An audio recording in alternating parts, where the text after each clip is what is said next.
This is our letter to sound action strip. The strip came about as researchers were working with children.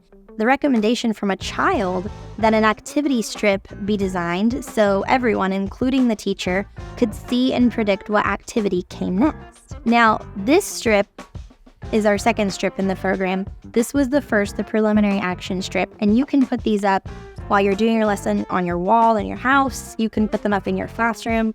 I normally have them hanging on my board, and then I actually have a student use a different colored magnet, and they get to come up and move us down whenever we finish an activity on the strip. They think it's very fun.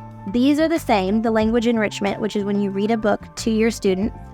And then we have the phonological awareness activities with your boards, your mats, and your magnetic blocks. The alphabet activity is the same, but the activities change throughout the lesson card. Then this is where it gets a little different. Here you have the letter to sound association and handwriting practice, and then review, and then the extension activity. So your lesson does grow a little bit and becomes a little longer, but the reason for that is because when we're done with the preliminary lessons, the student is ready to move on to learning the letters and the sounds.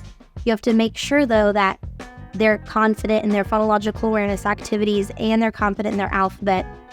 We say that if the child can lay the letters down on the mat and say the sounds, or say the letters' names in under 2 minutes, then they're ready to move on to the more difficult activities. You see these little symbols in the corner.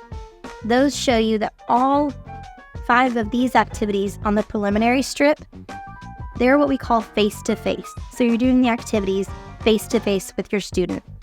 Over here, we have face-to-face, face-to-face, and then we have side-by-side. It changes side-by-side for the rest of the lesson. And that's so you can model to your student those more challenging activities. And when you're learning your letters, you can model how they're going to write and form the letters. And then when you review, you're going to be as close to them in side-by-side as you can. Same with the extension activity.